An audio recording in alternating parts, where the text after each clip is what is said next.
Hello दोस्तों, आज फिर से आपके लिए लेकर आई हूँ इंडोनेशियन मूवी की एक्सप्लेनेशन जिसका नाम है थागुत। थागुत का मीनिंग एक शैतान का टाइप ही है। जैसे हमारे यहाँ भी अलग अलग नाम के भूत प्रेत होते हैं। एग्जाम्पल के लिए जीन, भूत, चुड़ैल, मुंजा इटीसी। तो कहानी की स्टार्टिंग में हम एक गांव को देखते हैं। यहाँ स्टार्टिंग में एक औरत को दिखाया जाता है। रात का समय था तो वो घर की विंडो क्लोज कर रही थी। पैसों की छोटी गड्डी एक पैसे वाले डिब्बे में रख रही थी। इसी गांव में अब हम देखते हैं मुल्ला के घर को। इस घर पर एक एयर वेंट लगा था। घर में हम ल्यू को देखते हैं जो मुल्ला के फोटो के पास एक मटका रख रहा था। यहाँ हम देखते हैं मुल्ला के फोटो के पास बहुत से कैंडल जली थी। शायद इस गांव में मुल्ला को ही पूछते हो। यहाँ ल्यू शराब पीने वाला था तभी घर की लाइट ऑन ऑफ होने लगती है। ल्यू डर जाता है। बाहर से कुछ आवाज़ें आती है। ल्यू आवाज़ का पीछा करता हुआ बाहर आ जाता है। खेत में एक काला साया भागता हुआ उसे दिखता है और ल्यू जब सामने जाता है तो एक घास से खून टपक रहा था। ल्यू आगे जाकर देखता है तो मुल्ला को किसी ने मार दिया था। मुल्ला की मुंडी ही धड़ से अलग की थी। आखिर ये मुल्ला कौन था और इसे किसने क्यों मारा, ये तो अब आगे ही समझेगा। तो कहानी 12 घंटे पीछे जाती है जहां हम 3 बच्चों को देखते हैं, जिया, सुमी और रुआन। ये तीनों यहाँ खेल रहे थे। ये जो जिया थी वो सुमी के ऊपर कुछ रिचुअल करने का नाटक कर रही थी और रुआन रिकॉर्ड कर रहा था। यहाँ हमें समझता है कि ये तीनों अनाथ बच्चे हैं, एक मदरसे में पढ़ते हैं। जिया को खमर ने पाला है। खमर एक ऐसा इंसान है जिसे मुल्ला बिल्कुल पसंद नहीं है। ये जो जिया है उसको मगर मुल्ला की तरह ही बनना था। वो मुल्ला से इंस्पिरेशन लेकर उसकी तरह बनना चाहती है। दरअसल ये मुल्ला बहुत बड़ा नामचीन आदमी है। वो लोगों के अंदर के भूत प्रेत भगाता है। तब गांव वाले मुल्ला को ही भगवान की तरह पूजते थे। मुल्ला का बहुत बड़ा आश्रम जैसा ठिकाना था जिसे मदरसा कहते हैं। उसकी काफ़ी इज्जत थी। अब घर आकर जिया टीवी देखती है। टीवी पर वो मुल्ला के इंटरव्यू देख रही थी। तभी अब वो ऐसे ही मुल्ला की एक केस को कैसे हैंडल किया ये वीडियो देख रही थी। एक लेडी थी। मुल्ला उसके भूत का साया हटाने के लिए रिचुअल करता है तो यहाँ जिया भी उसकी ओर देखकर वैसे ही करने लगती है। यहाँ जिया के हाथ पर एक साइन हमें दिखता है। इस पर ज़्यादा फोकस दिखाया जाता है। यह हमें याद रखना है। अब यहाँ खमर आता है। जिया से कहता है टीवी बंद करो, प्रे करने चलो। जिया कहती है मुझे अभी प्रे नहीं करनी, मैं बाद में करूँगी। खमर को जिया का ये बर्ताव अच्छा नहीं लगता पर वो प्रे करने चला जाता है। अगले सीन में हम देखते हैं एक आदमी अपने बच्चे के साथ मुल्ला के पास आया है। यहाँ वो बेटी पूछती है हम यहाँ क्यों आए। तब आदमी कहता है हम यहाँ पैसे इंक्रीज करेंगे। तब बच्ची कहती है पर ऐसे हो सकता है क्या। आदमी कहता है हाँ, यहाँ सब मुमकिन है। ये बातें ल्यू सुन रहा था। अब वो कहता है बच्ची को यही रहने दो, तुम अंदर जाओ। आदमी अंदर जाता है। मुल्ला कहता है एक बॉक्स में पैसे डाल दो। वो पैसे डालकर मुल्ला रिचुअल करता है। आदमी को उस बॉक्स पर हाथ रखने लगाता है। तब खुद उसके हाथों पर एक नाइफ से मार कर उसे घायल करता है। वो आदमी दर्द से चिल्ला रहा था। तब मुल्ला उसके हाथ पर पानी डालता है जिसको जादुई पानी कहते हैं। इस पानी को खुद मुल्ला ने बनाया है ऐसे गांव वाले कहते हैं। मुल्ला उस आदमी के हाथ पर जैसे ही पानी डालता है उसका घाव अपने आप भर जाता है। मुल्ला के कहने पर वो उस बॉक्स को खोलता है तो उस बॉक्स में बहुत सारे पैसे थे। इधर अब वो छोटी बच्ची पास ही के जली हुई मस्जिद में जाती है। मस्जिद में हाथ पैर धोने लगती है। तभी उसकी बगल में दूसरी ओर हम एक एंटिटी को देख पाते हैं। बच्ची जैसे ही ऊपर देखती है तो वहाँ कोई नहीं दिखता। इधर ज़्यादा पैसे देख उस आदमी का लालच और ज़्यादा बढ़ जाता है। तब वो कहता है मुझे और ज़्यादा पैसे चाहिए। मुल्ला कहता है तुमने सैक्रिफाइस देने कुछ लाया है क्या। यानी मुल्ला बलि मांग रहा था। तभी हम देखते हैं उस बच्ची को जो जली हुई मस्जिद में नमाज पढ़ रही थी। उसके पास वही शैतान आकर खड़ा हो जाता है। शायद ये वही शैतान है जिसको मुल्ला मानता है। वो किसी अल्लाह की सेवा नहीं करता। उस आदमी ने पैसों के लिए अपनी ही बेटी की बलि दी थी। अब हम देखते हैं रात का समय, जहाँ जिया और सुमी मदरसे से बाहर जा रहे थे। तभी ये सुमी कहती है, मेरा कुछ सामान रह गया है। वो घर की ओर वापस जाती है और जिया वहीं खेतों में रुकती है। जिया जहाँ रुकी थी वो वही जगह थी जहाँ मुल्ला मर गया था। और जिया देखती है तो उसे आगे मुल्ला दिखता है। उसके हाथ में एक तेज नाइफ था। मुल्ला जिया की ओर देखते हुए कहता है, तुम ही हो जो मेरे जैसी बन सकती हो। इतना कहे वो खुद का गला काट लेता है। यानी मुल्ला को किसी ने नहीं मारा था, वो खुद ही मर गया। मगर क्यों? जिया थी जो उसके सामने थी। उसे मरता देख जिया बहुत डर जाती है। जिया को कुछ समझे उससे पहले यहाँ सुमी आकर जिया को ले जाती है। सुमी को मुल्ला दिखता नहीं क्योंकि उसकी लाश तो काफ़ी अंधेरे में पड़ी थी। जिया घर आती है। यहाँ खमर चिल्ला रहा था किसी पर और टीवी पर न्यूज़ चल रही थी कि मुल्ला की अचानक बुरी तरह मौत हो गई। ये सब देख जिया तो बहुत ज़्यादा परेशान होती है क्योंकि उसने खुद मुल्ला को अपनी आंखों से मरते हुए देखा था। तभी यहाँ खमर आता है और कहता है, मुल्ला मर गया। क्या तुम्हें पता है? वो तुम्हारा बाप था। तुम बहुत छोटी थी तब तुम्हारी माँ ने तुम्हें यहाँ लाया था। वो नहीं चाहती थी कि मुल्ला तुमसे कभी मिल पाए, इसीलिए उसने तुम्हें उससे अलग कर दिया और वो भी कहीं चली गई। ये सुन जिया खमर पर चिल्लाती है, कहती है, मुझे लगा मैं अनाथ हूँ। आपने मुझे क्यों नहीं बताया कि मुल्ला ही मेरे पापा है? आपने इतनी बड़ी बात मुझसे क्यों छुपाई? खमर ये कुछ सामान उसके हाथ में देकर कहता है, माफ़ करना, मैंने तुम्हारी माँ से प्रॉमिस किया था। जिया वो सामान हाथ में लेती है, देखती है एक पॉकेट में कुछ पैसे थे और एक में मुल्ला के साथ उसकी माँ की फ़ोटो थी। ये देख जिया बहुत ज़्यादा इमोशनल होती है। अब आधी रात में वो चुपके से सुमू के पास जाती है। उसे कहती है अब उसे मुल्ला के फ्यूनरल में जाना था। ये दोनों निकल रही थी। तभी यहाँ रुआन भी आता है। ये तीनों अब मुल्ला के फ्यूनरल में जाने के लिए घर से निकलते हैं। मुल्ला का गांव इनके गांव से कुछ ही दूरी पर था। जाते हुए ये दोनों जिया से कहते हैं, अगर वो तुम्हारे पापा थे तो ये बात उन्हें पता होगी। उन्होंने क्यों तुमसे मिलने की कभी कोशिश नहीं की? ये बात तो जिया को भी बुरी लगती है मगर वो कुछ कर नहीं सकती। उसे अब कुछ नहीं जानना था, बस मुल्ला के फ्यूनरल में जाना था। यहाँ पर ये तीनों मुल्ला के घर पहुँचते हैं। तब एक प्रेग्नेंट लेडी जिसका नाम ल्यूशी है वो ल्यू से कहती है, ये देखो मुल्ला की पहली औलाद आ गई। और ल्यू जिया के पास जाकर कहता है, क्या तुम मुल्ला को नहलाना चाहती हो? ये सुन तीनों भी चौंक जाते हैं मगर उन्हें लगता है शायद इन लोगों की कोई प्रथा होगी क्योंकि इनके गांव में तो सिर्फ लाश नहलाने वाले ही नहलाते थे। इधर जिया अंदर जाती है। वहाँ मुल्ला की बॉडी पर वो पानी डालती है। मुल्ला के हाथ पर भी वही निशान था जो जिया के हाथ पर था। जिया के हाथ का निशान फीका था मगर मुल्ला के हाथ पर वही निशान बहुत गहरा था। ये सब ल्यूशी भी देख रही थी। जिया, सुमी और रियान देखते हैं मुल्ला के फ्यूनरल में बहुत सी अजीब चीज़ें हो रही थी। तब इन तीनों को लगता है शायद ये लोग अलग तरीके से फ्यूनरल करते हैं। यहाँ ये प्रे भी कुछ अलग ही कर रहे थे। कोई भी अल्लाह को याद नहीं कर रहा था, वो कुछ और ही बड़बड़ा रहे थे। तभी हम देखते हैं जिया के पीछे वही रेड डीमन था जो जिया को घूर रहा था। शायद ये डीमन मुल्ला के लिए काम कर रहा था और ये लोग अभी इसकी ही प्रेयर कर रहे थे। अब फ्यूनरल के बाद ल्यू जिया से कहता है, तुम यहाँ रह सकती हो पर इन दोनों को गाँव वापस जाने कह दो। ल्यू यहाँ जिया से अपने साथ आने को कहता है। ल्यू जिया को मुल्ला के रूम में ले जाता है। इधर ल्यूसी सुमी और रोआन से कहती है, तुम जल्द से जल्द जिया को यहाँ से दूर ले जाओ वरना सब कुछ ख़त्म हो जाएगा।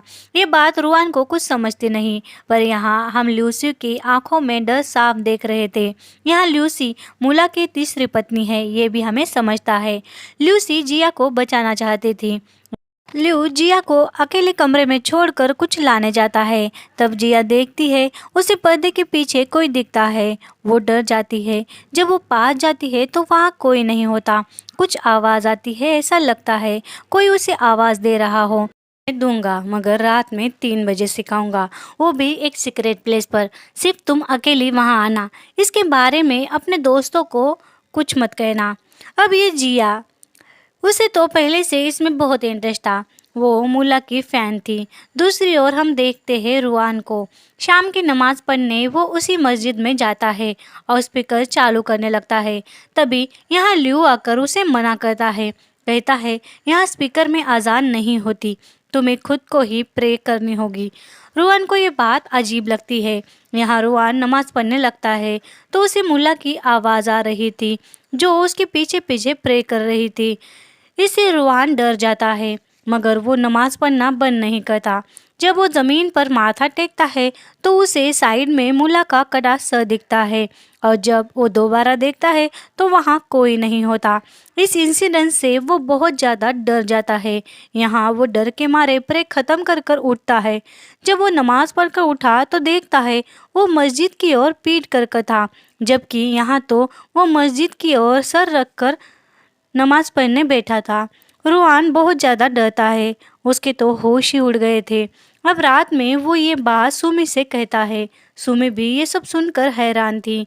यहाँ वो कहती है, हाँ, जब से हम यहाँ आए किसी भी गांव वालों के मुंह में अल्लाह का नाम तक नहीं आया, और फ्यूनरल में भी जो प्रे हो रही थी उसमें भी कहीं भी अल्लाह का जिक्र नहीं था। रुआन कहता है, हो ना हो इस गांव पर शैतान का ही साया है, हमें यहाँ से जल्द जाना होगा। ये दोनों बात कर ही रहे थे कि यहाँ बाहर से जिया आती है। वो अजीब तरह मुस्कुरा रही थी और रूम में चली जाती है। इसके पीछे पीछे सुमी भी रूम में जाती है। सुमी देखती है जिया कोई किताब पढ़ रही थी। सुमी उससे वो कैमरा में रिकॉर्ड करती हुए कहती है, क्या मैं मुल्ला की किताब पढ़ सकती हूँ जिसमें कुछ रिचुअल्स है? ये वही किताब है ना, तुम यही पढ़ रही हो ना? पर जिया उसकी ओर ध्यान नहीं देती।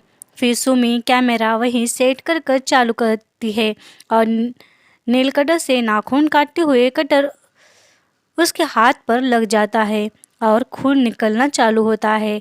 तब यहाँ सुमी एक्टिंग करते हुए कहती है, मेरे घाव को ठीक करो प्लीज़। यानी मुल्ला के पास जैसे लोग मदद मांगने आते थे वैसे वो जिया के पास मदद मांगने का नाटक करती है। और यहाँ जिया उन शब्दों को बड़बड़ाती है जिसे मुल्ला बड़बड़ाता था। और अब बाहर रुआन लूसी को एक रूम में खाना ले जाते देखता है। उसे लगता है लूसी ने उन्हें कमरे से बाहर ना आने को क्यों कहा। रुआन वहाँ चला जाता है और देखता है कि लूसी ने किसके लिए खाना रखा है।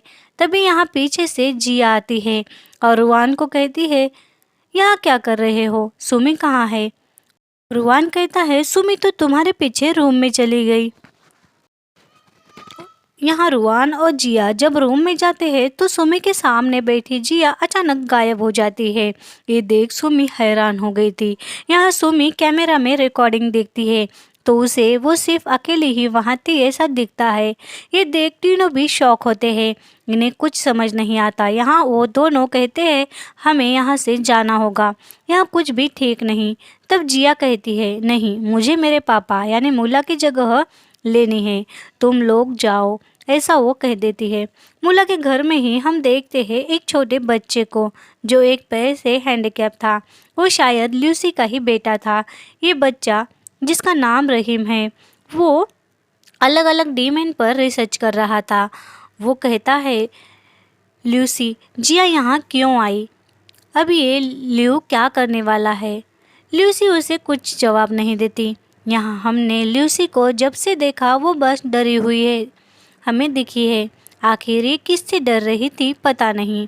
जब लूसी सोती है तो उसका ब्लैंकेट कोई खींच लेता है।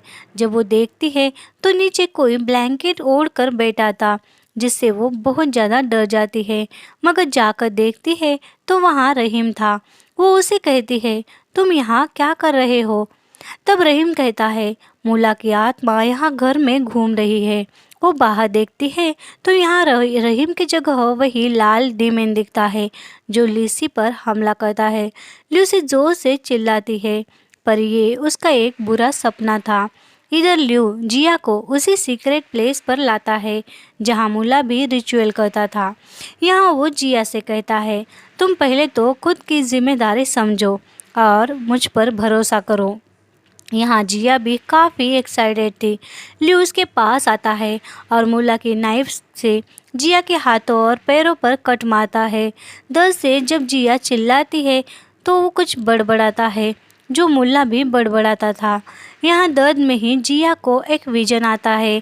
उसमें वो देखती है रहीम मुल्ला के सर को लेकर सोया था और यहीं पर वही रेड डीमन आकर जिया के खून को चाटता है। यहाँ रिचुअल खत्म हो जाता है। अब ल्यू जिया को गांव में घुमाकर सबको बताता है कि आज से जिया हमारी रक्षा करेगी, वो मुल्ला की गादी संभाल लेगी। ये सब रहीम भी सुन रहा था। वो जिया की ओर देखता है तो जिया बहुत डरावनी तरह हंसी हंसती है। अब रहीम बहुत डर गया था। वो समझ जाता है कि वो डीमन जिया पर हावी हुआ है। इस डीमन ने मुल्ला पर भी कब्जा किया हुआ था। जिस कमरे में लूसी ने खाना रखा था उसी कमरे में रहीम रहता था।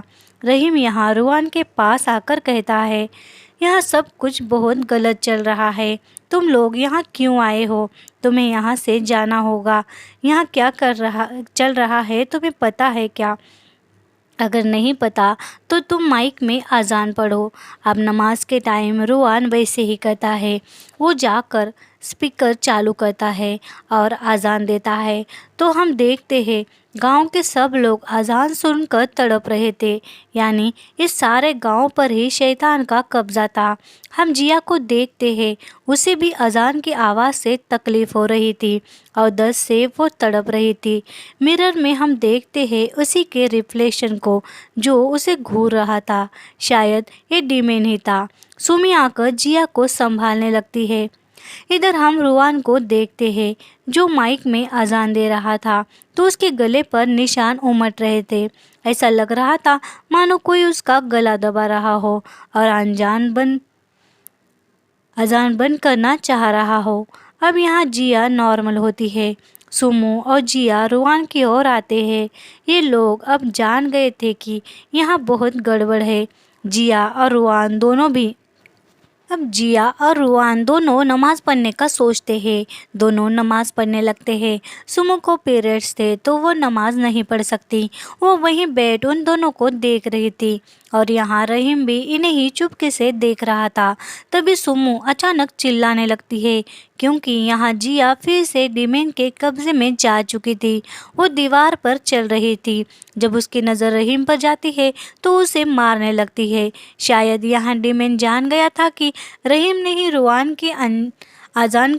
को अजान के लिए कहा था। यहाँ सुमो जिया के पास जाकर बार बार उसे होश में लाने का ट्राई करती है और जिया जब नॉर्मल होती है तो रहीम से माफ़ी मांगती है। सुबह सब गांव के लोग मुल्ला के घर आते हैं। रात में रुआन ने अजान दी थी, इस बात से वो काफ़ी गुस्सा थे। अब ये लोग उन्हें यहाँ से जाने को कहते हैं। रुआन कहता है, हम तीनों अभी यहाँ से चले जाते हैं, क्योंकि वो भी यहाँ से जाना चाहता था। उसे यहाँ नहीं रहना था। पर गांव वाले कहते हैं, तुम और सुमी यहाँ से चले जाओ। जिया कहीं नहीं जा सकती क्योंकि जिया अब यहीं रहेगी।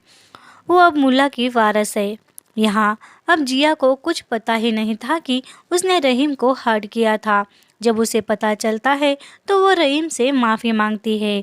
यहाँ इन्हें पता चलता है ये जो रहीम है वो भी मुल्ला का ही बेटा था जो दूसरे बीवी से हुआ था। यानी लूसी उसकी सगी माँ नहीं थी। लूसी मुल्ला की तीसरी वाइफ थी जो अभी प्रेग्नेंट थी। रहीम कहता है, मेरी माँ मेरे पैदा होते ही मर गई थी। उसकी लाश तक किसी को नहीं मिली। शायद जिया की माँ के साथ भी ऐसा ही हुआ था। यहाँ रहीम कहता है, मुल्ला बहुत बुरा इंसान था, उसी ने हमारी माँ को मारा है। तब यहाँ जिया के नाक से खून बहता है। वो डरावनी आवाज़ में कहती है, मुल्ला बुरा नहीं, तुम बुरे हो, और चली जाती है। यहाँ रुआन और सुमो घर वापस जाने के लिए जिया को बुलाते हैं, मगर वो दरवाज़ा नहीं खोलती क्योंकि वो वापस जाना नहीं चाहती थी। दरअसल जिया पूरी तरह डिमेन के कब्जे में चली गई थी। यहाँ रहीम इन दोनों को अपने कमरे में ले जाता है और उन्हें डिमेन पर की गई रिसर्च पेपर्स दिखाता है। रहीम इन्हें कहता है, इस गांव में कोई भी अल्लाह की नहीं तो डिमेन के लिए प्रे करता है। गांव के हर किसी ने डिमेन से डील की हुई है। वो अपने बच्चे तक मुल्ला को सैक्रिफाइस करने दे देते थे। मुल्ला भी डिमेन की पूजा करता था। ये रहीम मुल्ला की शक्तियों को लेकर काफ़ी क्यूरियस था, इसीलिए वो बचपन से मुल्ला के हर मूवमेंट पर ध्यान देता था। यहाँ तक कि मुल्ला कहाँ जाता है, क्या करता है, ये वो सब देखता था।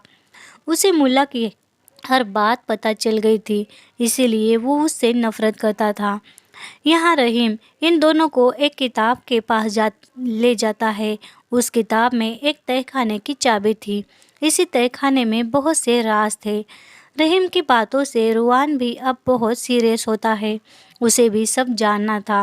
वो तहखाने में जाता है। सुमो भी कैमरा लेकर उसके साथ जाती है। यहाँ सुमो की नज़र रुआन से थोड़ी हटती है। जब वो दोबारा रुआन को देखती है तो एक कमरे में जा रहा था। सुमो उसके पीछे पीछे जाती है। वहाँ रुआन नहीं था, बल्कि मुल्ला की एक बहुत बड़ी पेंटिंग थी। उस पेंटिंग में मुल्ला के हाथ में एक चाबुक थी, पर जैसे ही सुमो दूसरी ओर देखती है तो वो पेंटिंग में जो चाबुक था वो सुमो के पैरों के पास गिर जाता है। वो दोबारा पेंटिंग देखती है तो उसमें चाबुक नहीं था और यहाँ अनजान शक्ति सुमो को हर्ट करने लगती है। वो जोर से चिल्लाती है। तभी यहाँ रुआन आकर उसकी मदद करता है। ये लोग अब आगे जाते हैं। यहाँ पीछे का दरवाज़ा अपने आप बंद होता है। ये लोग बीच में फंस जाते हैं और तभी हम देखते हैं पीछे बहुत सी आत्माएं नमाज पढ़ती हमें दिखती है। शायद ये आत्माएं उन लोगों की होगी जिनको मुल्ला ने सैक्रिफाइस किया था। इन दोनों की मदद करना चाह रही थी। वो आत्माएं सामने वाला गेट ओपन कर देती है। यहाँ से ये दोनों जैसे तैसे बाहर भागते हैं, पर इनका कैमरा वहीं छूट गया था। इधर बाहर जिया पजेस हालात में घूम रही थी। सारे गांव वाले भी उसके पीछे पीछे आ जाते हैं। वहीं एक डिसेबल औरत थी। जब जिया उसे देखती है तो उस औरत के पास जाती है और उस औरत का जो हाथ डिसेबल था उसे लेकर वही मंत्र बड़बड़ाती है जो मुल्ला बड़बड़ाता था। औरत का हाथ यहाँ नॉर्मल हो जाता है। सब गांव वाले अब जिया पर यकीन करने लगते हैं। वो उसे मसीहा समझते हैं। तभी यहाँ रुआन और सुमो आते हैं। रुआन जिया से कहता है, तुम ये काम मत करो, तुम नॉर्मल हो। पर यहाँ जिया बहुत बुरा बुरा कहकर रुआन की इंसल्ट कर देती है। रुआन सोचता है अब सिर्फ सुमो को लेकर यहाँ से चला जाए। वो अपना सामान लेने रूम में जाते हैं। वो रहीम को ढूंढते हैं, पर यहाँ रहीम ने लूसी को बताया था कि जिया ने मुल्ला की जगह हासिल कर ली। ये सुन ये दोनों कहीं चले गए थे। इधर हम देखते हैं जिया उसी जगह बैठी थी जहाँ पर ल्यू ने उस पर रिचुअल किया था। वो और एक बार उसी सीक्रेट प्लेस पर रिचुअल करता है और जिया को एक विजन आता है कि ल्यूसी और रहीम ने मुल्ला की बॉडी कहीं पर छुपा दी है और अब ये दोनों उसे दफना रहे हैं। और सच में रहीम और ल्यूसी उसी खेत में आए थे जहां उन्होंने मुल्ला को मारा था। तो हाँ, यहाँ इन दोनों ने ही उसे मारा था। मुल्ला खुद नहीं मरा। सुमो और रुआन गांव जाने के लिए निकलते हैं। तभी यहाँ खेतों में जिया आकर रहीम पर हमला करने लगती है और कहानी यहाँ पास्ट में जाती है जहाँ मुल्ला की असलियत लूसी को जब पता चली थी तो मुल्ला ने ही अपने बच्चों के पैदा होने के बाद अपने 2 बीवियों को मार दिया था। अब लूसी प्रेग्नेंट थी तो वो उसे भी मारने वाला था और उसको बच्चा पैदा होते ही वो लूसी को मारने की तैयारी कर रहा था। यहाँ लूसी मुल्ला पर चिल्लाती है।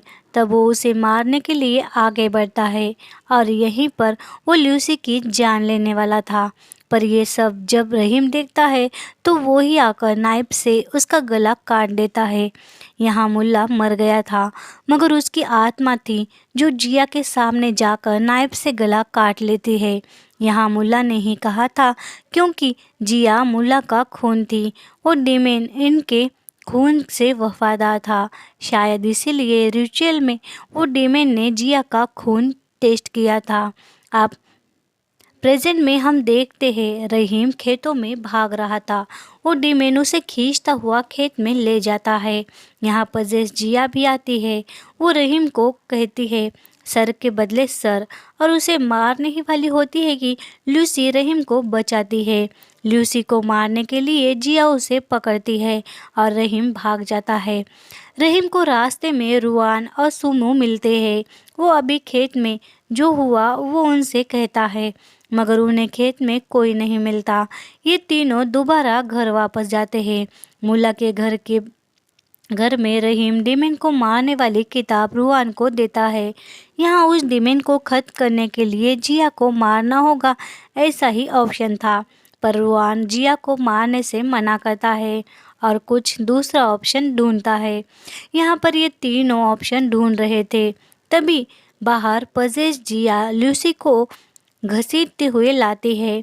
मुल्ला के घर के सामने सब लोग जमा हुए थे। यहाँ रुआन, सुमी और रहीम भी बाहर आते हैं। रहीम को देखते ही उसको मारने उस पर जिया झपट पड़ती है। यहाँ लूसी जिया को खींच लेती है, जिस वजह से पजस जिया को गुस्सा आता है। वो पास ही में पड़े एक पत्थर से लूसी के मुंह पर बार बार मारती है, जिससे बहुत बुरी तरह लूसी मर जाती है। अब जिया रहीम को मारने आगे बढ़ती है। तब रुआन कुछ गांव वालों की मदद से जिया को एक खंबे से बांध देता है। यहाँ ल्यू आगे आकर जिया से कहता है, तुम डिमेन के बस में मत जाओ, उसे कंट्रोल करो। मुल्ला डिमेन को कंट्रोल करता था, तुम भी उसे कंट्रोल में रखो। पर यहाँ डिमेन जिया पर कब्जा करे हुआ था। वो ल्यू को हवा में उठा देता है। यहाँ रुआन को भी दूसरा ऑप्शन मिल गया था। अगर सारे गांव वाले मिलकर आज़ान दे तो जिया ठीक हो सकती थी, और सारे गांव वाले अगर उस पर विश्वास ना करे तो भी वो डिमन हार जाता था। यहाँ गांव वाले भी डिमन से डील कर कर बैठे थे, इसीलिए आज़ान से सबको तकलीफ होती थी। ल्यू को जिया एक सलाई से मार देती है। ल्यू भी बहुत बुरी तरह ख़त्म हो जाता है। अब रुआन को वो पानी लाना था जो मुल्ला बनाता था, तो अब उसी पानी से डिमेन को कंट्रोल में रखा जा सकता था। ये पानी बेसमेंट में मिलता था। यहाँ वो सुमो को जिया के पास रखने कहकर खुद गांव वालों को लेकर बेसमेंट में जाता है। यहाँ गांव वाले बेसमेंट में देखते हैं उनकी ही अपनों की आत्माएं वहाँ थी जो बंदिश थी, और उनकी लाशें एक जगह सड़ रही थी। उसी से वो अजीब तरह का जादुई पानी बनता था जो बाहर आता था। ये वही पानी था जिससे मुल्ला डिमेन को कंट्रोल में रखता था। फिर यहाँ रुआन गांव वालों को लाशें दफनाने को कहता है। गांव वालों की अपनों की लाशें थी, तो वो गांव वाले लाशें दफनाने लगते हैं। यहाँ जिया आती है जो पहले से काफ़ी डरावने लग रही थी। यहाँ जिया पर डिमेन ने अब पूरी तरह कब्जा कर लिया था। तभी सब गांव वाले रुआन के कहने पर आज़ान देते हैं और यहाँ जिया को तकलीफ़ होने लगती है और जिया कुछ देर में नॉर्मल होती है। शाम के अजान का टाइम होता है। तब सब लोग मुल्ला के घर के पास के मस्जिद में नमाज़ पढ़ने जाते हैं, क्योंकि गांव वाले समझ गए थे खुद के अपने लोगों को सैक्रिफाइस कर कर उनकी आत्मा और उनकी सड़ी लाशें देख वो लोग परेशान हो गए थे। वो समझ गए थे कि अल्लाह का रास्ता ही नेक है। डिमेन के रास्ते चलकर कोई भी कुछ हासिल नहीं कर पाया। यहाँ सब गांव वाले अजान देते हैं, तभी डिमेन की शक्तियाँ कम होती है, क्योंकि लोगों के विश्वास रखने से ही उसकी शक्तियाँ बढ़ती थी। जब गांव वालों का डिमेन से विश्वास उड़ गया तब डिमेन कमज़ोर हो गया था। हम एक बात नोटिस करते हैं, यहाँ मुल्ला जब डिमेन के कब्जे में था तो सामने वाले को कहता था मुझ पर विश्वास रखो, अब रात में जब सब गांव वाले अजान दे रहे थे, तब डिमेन जिया पर कब्जा करने चाहता है, मगर यहाँ सुमो कहती है, जिया, अल्लाह पर यकीन करो, तुम्हें मुल्ला जैसे नहीं बनना, तुम अल्लाह की बंदी हो। यहाँ जिया भी जान चुकी थी कि डिमेन की पूजा करने वाला मुल्ला दरिंदा था। ल्यू और ल्यूसी को खुद के हाथों से मार देने का गिल्ट भी उसे बहुत ज़्यादा था। यहाँ वो सोचती है, मैं अल्लाह पर भरोसा करती हूँ, और नॉर्मल होती है। यहाँ सुबह ल्यू और ल्यूसी की फ्यूनरल में प्रे की जाती है। बहुत सालों बाद इनके गांव में किसी का फ्यूनरल ऐसे हुआ था। अब यहाँ सब ठीक होता है और यहाँ खमर भी आ जाता है इन्हें ले जाने। तब जिया खमर से माफ़ी मांगती है, क्योंकि वो उससे झगड़ा कर कर यहाँ आई थी। जिया खमर से कहती है वो यही रहेगी, रुआन के साथ रहीम और गांव वालों की रक्षा करेगी, और खमर को वही मुल्ला की किताब देकर सुमो को उसके साथ भेज देती है, और ये कहानी यहीं ख़त्म होती है।